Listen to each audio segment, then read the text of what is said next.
Buenos días y bienvenidos un viernes más a esta comparecencia pública en la que damos cuenta de los acuerdos tomados por el Consejo de Gobierno en esta ocasión, hoy viernes día 16 de octubre. También en esta ocasión me acompaña la vicepresidenta primera del Gobierno y consejera de Presidencia y Relaciones Institucionales, quien va a abordar y dar un resumen de la situación relativa a materia de inmigración. En relación con los asuntos que han sido tratados en el Consejo de Gobierno en la reunión de hoy, por parte de la Consejería de Medio Ambiente y Servicios Urbanos se ha elevado a aprobación del Consejo la autorización como gasto plurianual de un contrato de prórroga de la conservación, entretenimiento y renovación de las instalaciones de alumbrado público exterior y de la red semafórica para los años 2021 y 2022, en concreto hasta el mes de octubre del año 2022, por un importe total de 822.506,69 euros, que se distribuye para el año 2021 en 448.640 euros y para el año 2022 373.866,69 euros. La Consejería de Sanidad, Consumo y Gobernación ha elevado también a aprobación del Consejo de Gobierno la autorización, y en este caso también como gasto plurianual, de la contratación del suministro del vestuario de la Policía Local por un periodo de 2 años y con un presupuesto total de 285.090 euros. A esto se suma también una licitación por contratación supersimplificada para material relacionado con chaquetones y abrigo para los policías locales, que también está en periodo de licitación. En relación con la Consejería de Fomento y Turismo, se ha llevado a aprobación del Consejo de Gobierno una adenda de modificación del convenio entre la Gerencia de Infraestructura de la Defensa y la ciudad para la enajenación del acuartelamiento del Brull. Esto viene a raíz de la disposición por parte del Consejo de Ministros en su momento de destinar ese espacio a materia educativa. La parcela son 40.000 metros cuadrados, que fue adquirida por la ciudad al Ministerio de Defensa por 10 millones de euros y que fue puesto a disposición del Ministerio de Educación para la ampliación de la red de centros de la ciudad. Hay que recordar que el Gobierno de la ciudad, ante la necesidad de nuevos colegios e institutos, impulsó esta parcela destinada inicialmente a la construcción de viviendas de protección para que tuvieran un uso educativo y que la actuación se financiara también con cargo al programa operativo FEDER 2014-2020. Sobre dicha infraestructura han sido numerosas las gestiones que ha realizado el presidente de la ciudad, en un primer momento con el Ejecutivo de Mariano Rajoy y posteriormente con el Ejecutivo de Pedro Sánchez, para agilizar la construcción de este futuro centro sin tener que esperar al nuevo Plan General de Ordenación Urbana a que estuviera aprobado.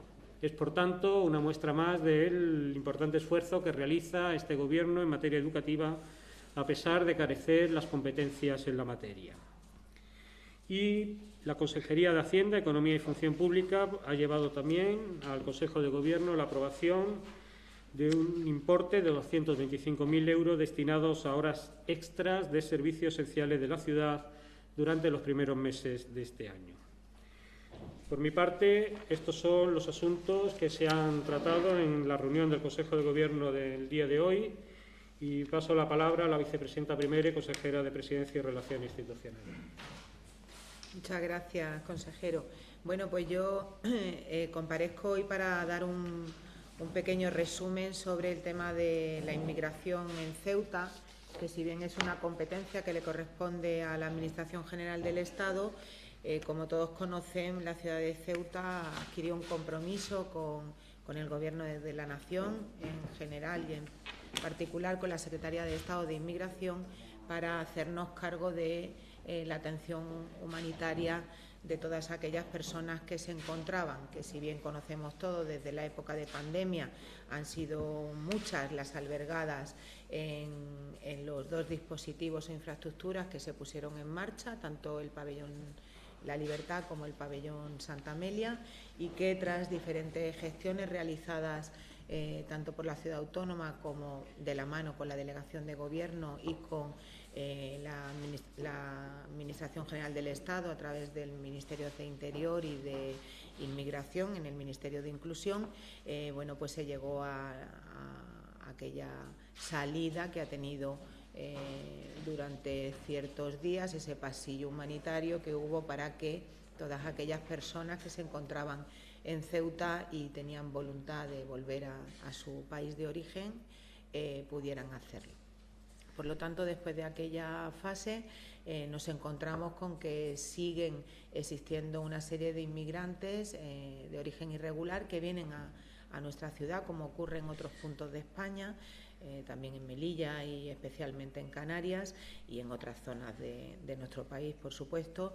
Son personas que entran a través de la vía marítima. Queríamos dar los datos fundamentales. Han sido que desde el 18 de julio, fecha en la que se inicia esta entrada a través de vía marítima, han sido 370 las personas inmigrantes acogidas y realizada esa atención humanitaria por parte de la ciudad, a la que hay que sumar que en esta noche han sido 22, por lo tanto estaríamos hablando de cerca de 400 personas.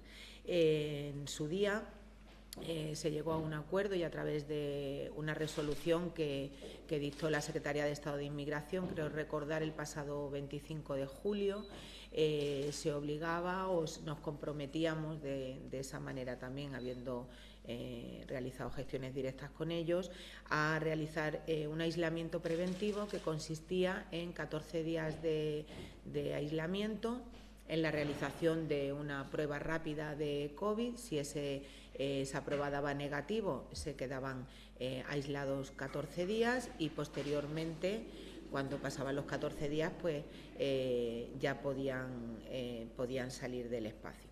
A través de diferentes reuniones mantenidas con la Delegación de Gobierno y otras instancias como los Cuerpos y Fuerzas de Seguridad y la Cruz Roja y el INGESA y otras partes, que nos reunimos en videoconferencia en un órgano que se llama CECOP 2 veces a la semana, y cuando hay cosas urgentes, por supuesto, de forma diaria. Habilitamos a través de Cruz Roja la llamada Torre, el edificio de la Torre, que era el primer espacio después de la pensión Dos Mares, que es el primer sitio donde la ciudad tenía a disposición una serie de plazas a través de las habitaciones que tenía contratadas para poder realizar ese aislamiento de los inmigrantes. A partir bueno, pues fue entrando de manera más intensa personas por vía marítima, y entonces, a través de esa disposición, como decía, de la Torre de Cruz Roja, hicimos una serie de adecuaciones para que pudieran albergarse en aquel espacio hasta una capacidad de 70 inmigrantes, por lo cual estuvimos durante un tiempo disponiendo de 2 espacios. A raíz del primer confinamiento de 14 días se marca otra norma por parte de la Secretaría de Estado de Inmigración, donde seguimos comprometiéndonos y nos solicitan hacernos cargo de la atención humanitaria de estas personas, pero en vez de la cuarentena de 14 días pasa a 10. Por lo tanto, y también entramos a realizar una atención a través del personal de Cruz Roja, a través de un contrato de la ciudad, para poder atender a estas personas, poder hacer una PCR al inicio, en cuanto llegan, una vez que son filiados por la policía, se hace la PCR, inmediatamente siendo negativa o positiva, pues tiene el mismo control, una cuarentena, en este caso de 10 días. Hasta hace no mucho no habíamos detectado ningún positivo. En los últimos tiempos sí hemos detectado 4 positivos. El Gobierno de la ciudad llegó a un compromiso en el que, en el momento en que el pasillo humanitario se aperturara y pudiera desalojarse la nave del Tarajal con las personas que habían quedado atrapadas, por decirlo de alguna manera, en nuestra ciudad, y que ya posteriormente se fue habilitando su marcha, pues se comprometió a que en el periodo que pudiese cerraría ese espacio de la torre. Hoy ya es una realidad, el espacio de la torre deja de ser el espacio de confinamiento de los inmigrantes ante diferentes eventualidades que han sucedido y ante diferentes reclamaciones que también han hecho mucha ciudadanía y muchas personas que especialmente vivían en los alrededores. A partir de ayer ya está a disposición el Tarajal con una doble versión. Por un lado, una parte disponible para las cuarentenas de aquellos que dan resultados negativos, y por otra parte un espacio más específico para aquellas personas que pudieran dar una PCR positiva y que se tienen que encontrar también aislados. Por lo tanto, son más de 400 personas o casi 400 personas las que han sido atendidas por la ciudad y que seguiremos atendiendo si estas situaciones siguen concurriendo.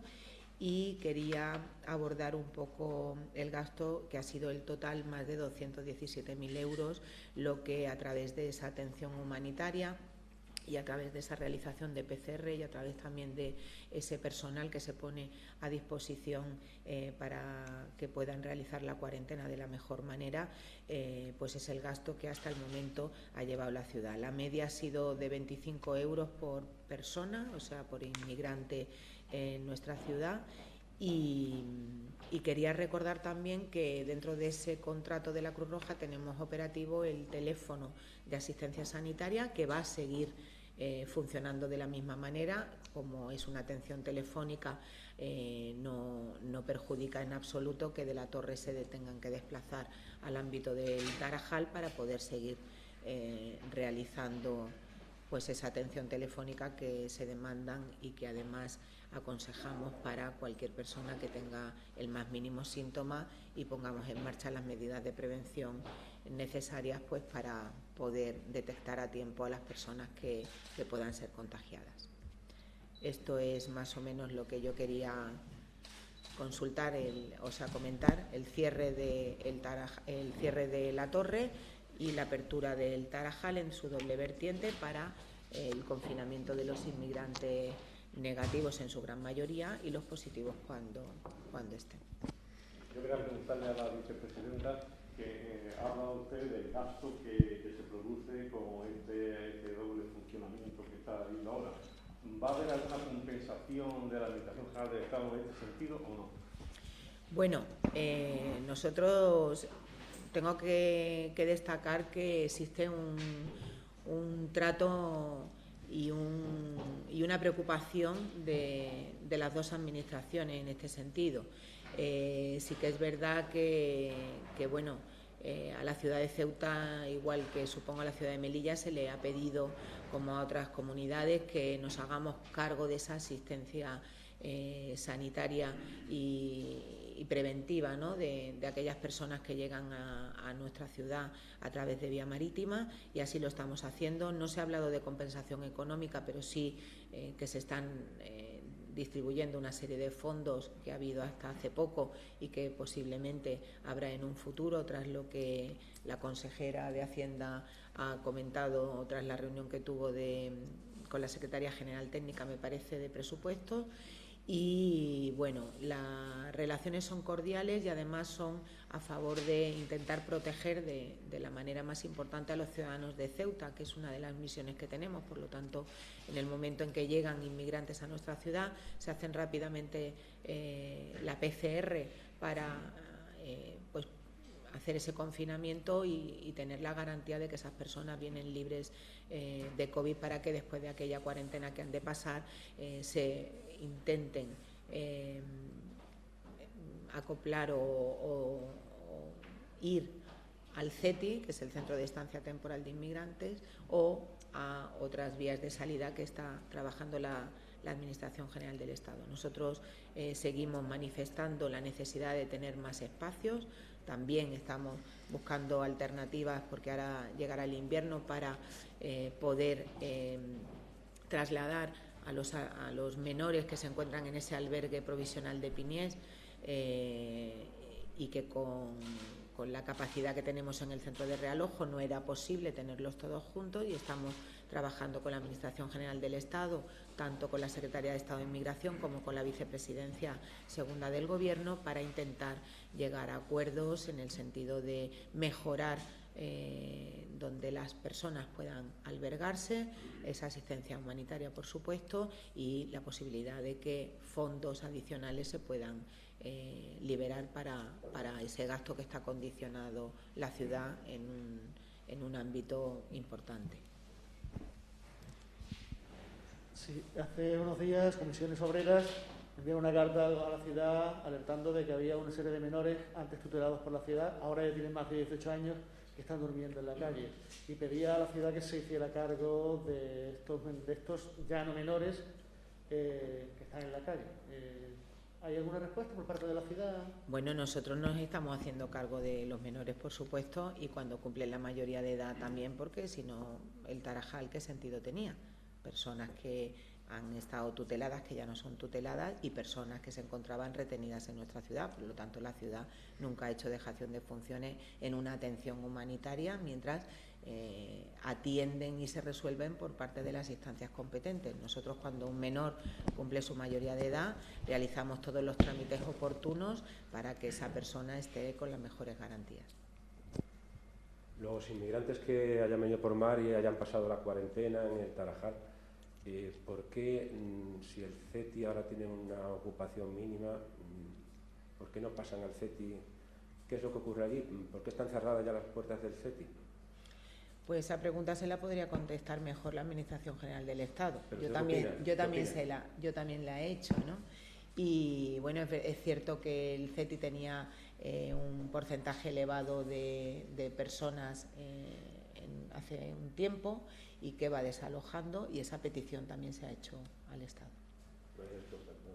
Bueno, la respuesta es que están buscando fórmulas para poder repatriar a las personas, que es lo que creemos que es la mejor garantía para aquellas personas que se encuentran con un origen irregular, ¿no? o una documentación irregular en la ciudad, que se busquen los mecanismos a través de la Administración General del Estado en sus departamentos de Interior y de Relaciones Exteriores, para que todas aquellas personas puedan ser devueltas a la ciudad, igual que se pudo abrir el pasillo humanitario para que pudieran regresar voluntariamente aquellas que querían estar en sus... ¿Saben algo si se volverá a abrir ese pasillo humanitario para que definitivamente...? Bueno, en realidad es que el pasillo humanitario se cerró porque ya no había más personas que querían regresar voluntariamente a su hogar. Entonces, las personas que se encuentran en Ceuta en situación irregular no cumplen esa condición de querer volver a su país de origen. ¿Y cuántas personas tienen la nave ahora mismo?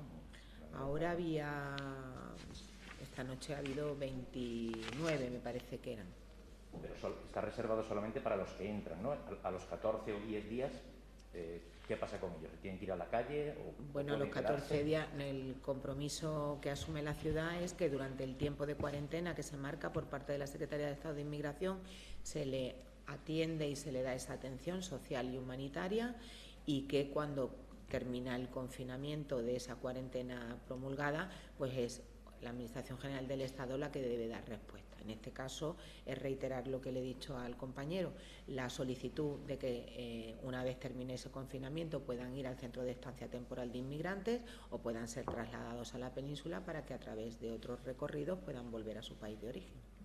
Con los recién mayores de edad, aludía a la nave del Tarajal. Esas personas están en la calle ahora mismo, ¿no? Bueno, algunos de ellos ya no están en Ceuta, y otros pues estamos con las gestiones que digo para ver si en el centro de estancia temporal o en otros equipamientos que disponga la Administración General del Estado se puedan aperturar para que estas personas, mientras no regresan a su país de origen, pues puedan pernoctar. Y en relación con las alternativas a Piniers, ¿cuáles son las que se barajan? Estamos trabajando varias. ¿Con qué horizonte, dado que el invierno no está ahí? Con el horizonte, lo antes posible, poder ver mecanismos. No tenemos más infraestructura. Nosotros hemos solicitado a la Administración General del Estado, por activa y por pasiva, que nos cedan o que nos concedan alguna concesión de un espacio adecuado para poder albergar en las mejores condiciones a estas personas. Estamos trabajando en ello, como no tengo ningún destino definitivo aún, estamos trabajando, no voy a dar espacios porque no hay uno definido todavía. ¿Pero cuál han pedido? ¿Perdona? ¿Cuál han pedido ustedes? ¿Cuál han propuesto? Nosotros hemos pedido hasta el Centro de Estancia Temporal de Inmigrantes, por ejemplo, o la antigua prisión de Los Rosales, que ya la pedimos hace tiempo, o que se pueda albergar en la prisión, que hay un espacio al parecer disponible, pero que nos dicen que no es posible, o a través del Ministerio de Defensa cualquier instalación militar que esté en desuso, pero que reúna una serie de condiciones para poder hacerlo. Y luego al consejero de Fomento, la adenda está sobre el GRUL, que implica, en realidad, que supone añadir esta adenda o lo que ha dicho que se va a hacer en el Congreso. Sí, bueno, no supone en la práctica nada más que recoger un acuerdo que establecía ese convenio entre Defensa y la ciudad, que en el momento en el que se destinara a un uso diferente al residencial había que plasmarlo en el convenio. Como el Consejo de Ministros estableció que fuera un uso educativo tras las gestiones realizadas por el Gobierno de la ciudad y por el presidente Vivas, como antes he comentado, pues lo que se trata es de formalizarlo. ¿Qué ha ocurrido? Que ha habido cambios en la Secretaría de Estado de Defensa y entonces ha habido que hacerlo pues, por segunda o tercera vez esta adenda. Simplemente es eso. No supone ninguna demora. No. Y por otro lado, ¿el inicio de las obras está pendiente exclusivamente del Ministerio o tiene que hacer algo la ciudad todavía? No, el Ministerio va a presentar el proyecto básico, creo que en unos días, y con eso pues ya podrían empezar a ejecutar las obras. Luego la ciudad adecuará el ámbito de viales, que también lo tiene ya proyectado, pero son independientes en cuanto a ejecutar la obra por parte del Ministerio y hacer los viales coincidentes con esa obra. Sí, respecto a las nuevas restricciones que se van a imponer para controlar el coronavirus, ha habido por parte del sector de la hostelería varias reclamaciones indicando que les está afectando severamente y que no son ellos los que propagan el virus en su sector. ¿Va a haber algún tipo de respuesta al sector de hostelería, que también decían que dentro de estas restricciones no se contempla ningún tipo de ayudas económicas al sector, que está en una situación, ellos lo definen casi dramática? Bueno, ahí yo creo que en este tema, por parte de los técnicos de la Consejería de Sanidad, por parte de los técnicos dependientes de la Delegación del Gobierno, en este caso concreto Ingesa, pues se establecieron una serie de medidas en la última reunión para poder frenar la situación que nos estamos encontrando en la ciudad. Medidas que al fin y al cabo son muy semejantes y similares a las que se están adoptando en el resto de comunidades autónomas, como ustedes bien conocen. En cuanto al tema de ayudas, yo creo que de este Gobierno, desde, como siempre digo, desde el minuto uno del origen de la pandemia, pues dedicó todas las posibilidades de actuaciones a poder ayudar a todos los autónomos y empresarios de nuestra ciudad. Evidentemente ahí recogíamos también al sector de hostelería, al sector del ocio nocturno, al sector del comercio, al sector de los autónomos en general, y se hizo, yo creo que con una celeridad muy importante y creo que tuvimos que ser de las primeras comunidades autónomas, ciudades autónomas en este caso, en adoptar medidas al respecto. Pues se hizo la modificación de crédito con una serie de ayudas, tanto de demora de impuesto como de importes destinados a la ayuda a estos sectores, la línea de Procesa con el Ceuta Resiste, donde se han acogido empresarios de este sector de la hostelería, pues me consta. Y por otro lado, en la modificación de crédito presentada o aprobada inicialmente hace unos días, pues también se recogía una nueva ayuda complementaria dentro de los programas de Ceuta Resiste a estos sectores. En definitiva, yo creo que las ayudas por parte de la ciudad pues están permanentemente, y también no tenemos que olvidar que en la fase de desescalada la ciudad adoptó también una serie de medidas importantes en el ámbito de la hostelería, permitiendo la ampliación de la utilización de espacio público, de la vía pública, para poder aumentar los espacios de terraza y poder minorar los efectos de las restricciones que imponía el estado de alarma al sector de la hostelería. Sí, yo, con tu permiso, consejero, ayer precisamente después de la reunión del CECO hubo una reunión con los cuerpos y fuerzas de seguridad y con el consejero de Sanidad en el que yo pude participar también, y precisamente se hablaba de eso, respetar el espacio máximo que después en la fase de desescalada a través de la Consejería de Fomento, mejor lo conoce el consejero, se ampliaron espacios de terraza para precisamente fomentar, ¿no?, y ayudar a que bueno, pues pudieran intentar esas pérdidas, ¿no?, que han sufrido tan importantes.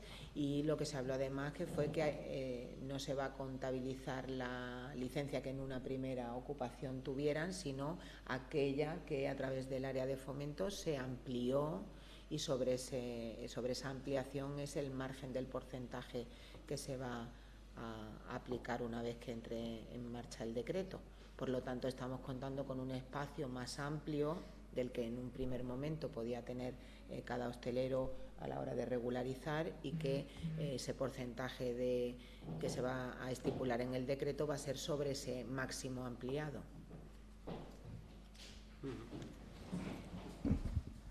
¿El decreto tiene fecha de publicación?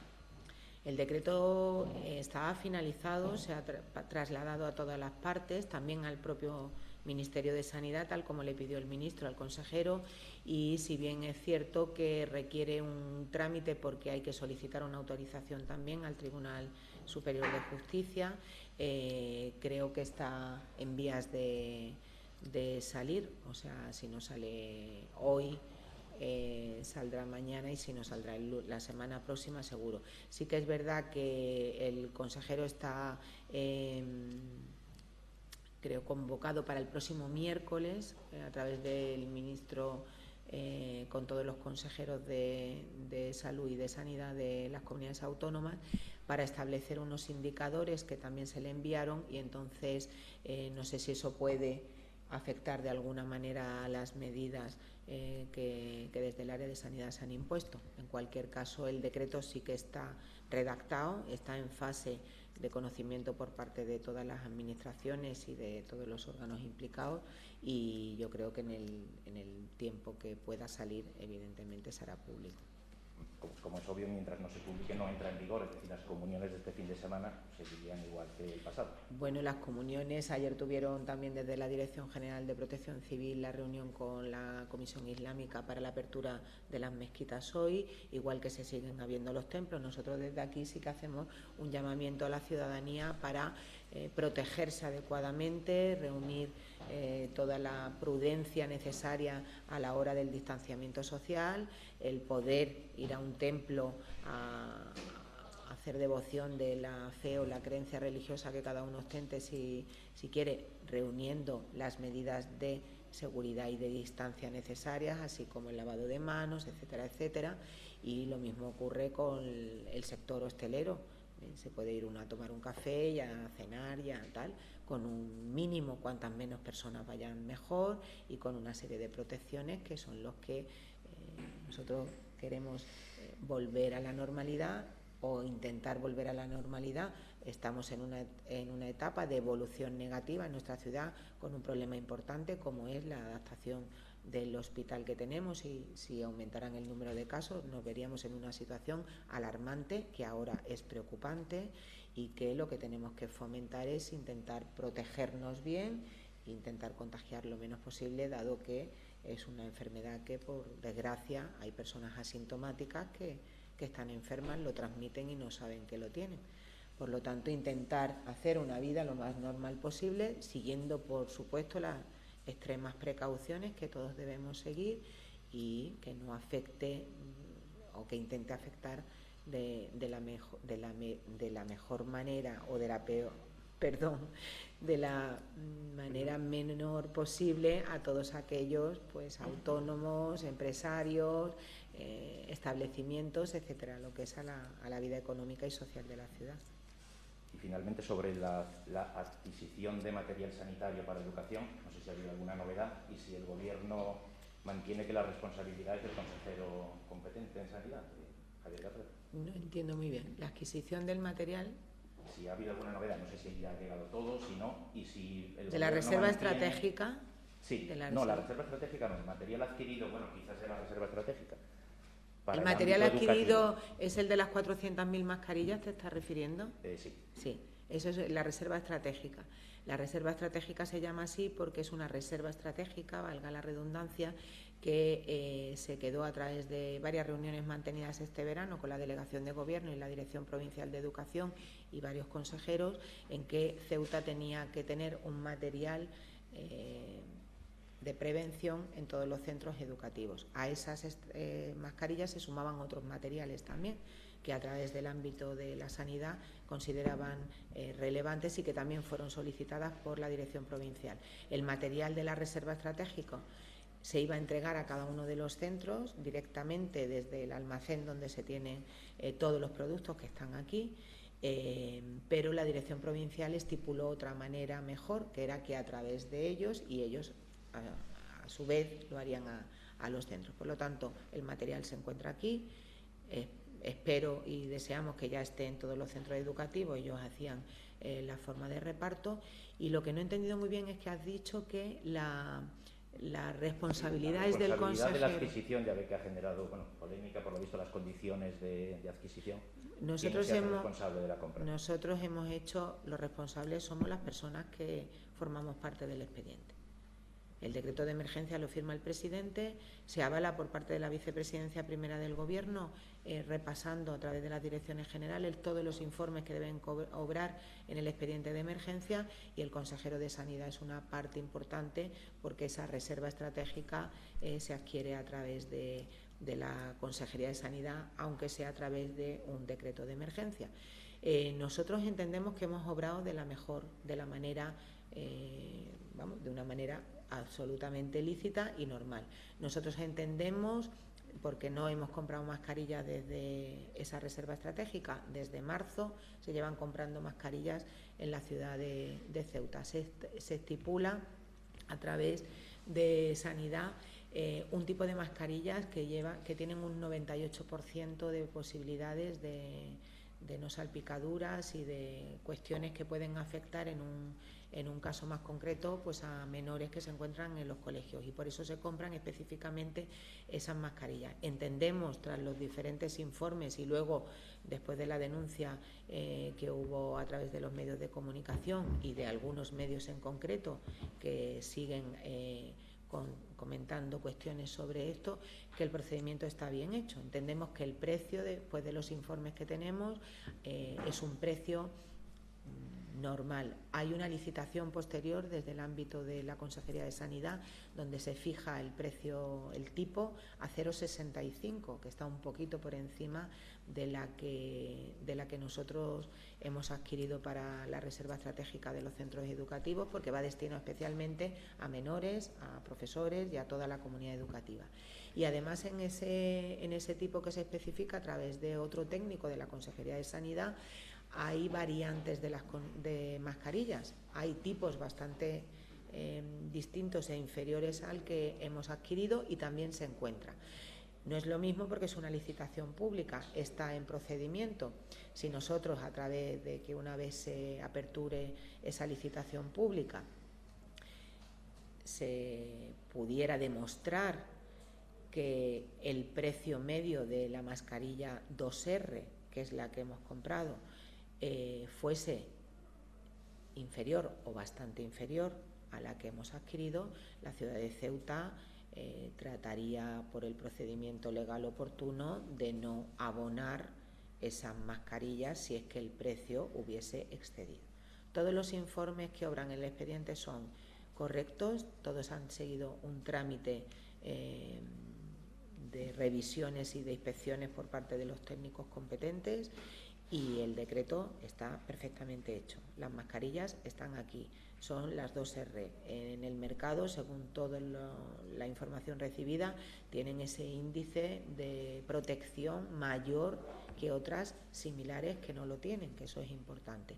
Y el precio medio oscila por encima en casi todos de la que nosotros hemos adquirido a través de ese decreto de emergencia. Ahora bien, reitero, si a través de una licitación pública, que no es lo mismo, pero se viese que esas mascarillas son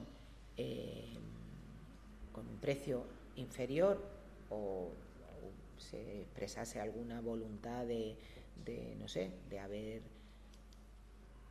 elevado un sobrecoste por esa necesidad de las 400.000 y de que se entregaran en un plazo inmediato, puesto que empezaban los colegios y había que llevarlo, pues evidentemente la ciudad de Ceuta pondrá en marcha los mecanismos legales oportunos para el trámite necesario para valorarlo. Nada más. Bueno, pues muchas gracias. Gracias. Y buenas tardes a todos.